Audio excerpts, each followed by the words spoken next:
YouTube, Instagram இது போன்ற சமூக வலைதளங்களில் பிரபலமாக இருக்கிற சிலர் தங்களோட வருமானத்துக்காகவும் தங்களோட தளங்களை பிரபலப்படுத்துறதுக்காகவும் சில எல்லை மீறிய செயல்களை செய்கிறாங்க. அப்படிப்பட்டவர்களை பட்டியலிட்டு ஒருவர் கொலை செய்கிறாரு. அவர் யார், எதற்காக அப்படி செய்கிறாரு என்பதை பரபரப்பாக சொல்கிறது தான் இரவின் விழிகள். கதையின் நாயகனாக கருணா கதாபாத்திரத்தில் நடிச்சிருக்க மகேந்திரன் அறிமுக நடிகர்னாலும் அதற்கான அடையாளங்களே தெரியாதபடி இயல்பாக நடிச்சிருப்பார்.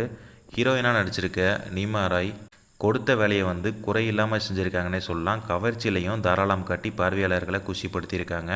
கருப்பு கதாபாத்திரத்தில் நடிச்சிருக்க இயக்குனர் சிக்கல் ராஜேஷ் தன்னோட நடிப்பில் எஸ்.ஜே. சூர்யாவை ஞாபகப்படுத்தினாலும் திரைக்கதைக்கு அவரது நடிப்பு பெரிய பலமாக சேர்த்துருக்குன்னு சொல்லலாம். நிழல்கள் ரவி, சிசர் மனோகர், சேரன் இவங்க எல்லாரும் அனுபவம் வாய்ந்த நடிப்பு மூலமாக படத்திற்கு அடையாளமாக பயணிச்சிருக்காங்கன்னே சொல்லலாம். இசையமைப்பாளர் ஏ.எம். அசார் இசையில் பாடல்கள் எல்லாமே கேட்கும் ரகம்.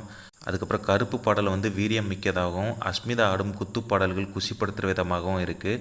பின்னணி இசைகளுக்கு குறையே இல்லைன்னு சொல்லலாம். ரொம்ப சூப்பராக இருந்துச்சு. ஒளிப்பதிவாளர் பாஸ்கர் காட்சிகள் பளிச்சிட வைக்கிற மாதிரி படம் சூப்பராக தரத்தை அதிகரித்து கொடுத்துருக்குன்னே சொல்லலாம்.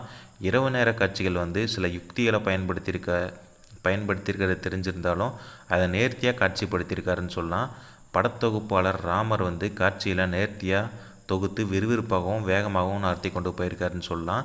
எழுதி இயக்கியிருக்க இயக்குனர் சிக்கல் ராஜேஷ் தற்போதைய சோசியல் மீடியா மோகத்தில் மூழ்கியிருக்கவங்க செய்கிற அத்துமீறிய செயல்களை கண்டிப்பதோடு அவங்களுக்கு அதிரடியான முறையில் அறிவுரை கூறவும் முயற்சி செஞ்சுருக்காரு.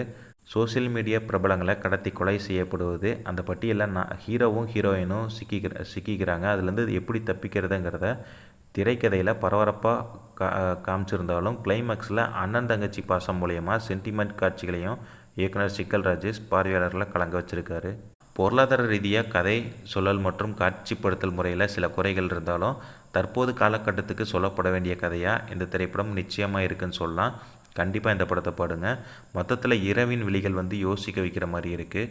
என்னோட ரேட்டிங் இந்த படத்துக்கு 5க்கு 3 தருவேன். நீங்களும் இந்த படத்தை தேட்டரில் பார்த்துட்டு உங்களோட கருத்து என்னன்னு சொல்லிட்டு மறக்காமல் கமெண்ட்டில் சொல்லுங்கள். தேங்க்ஸ் ஃபார் வாட்சிங்.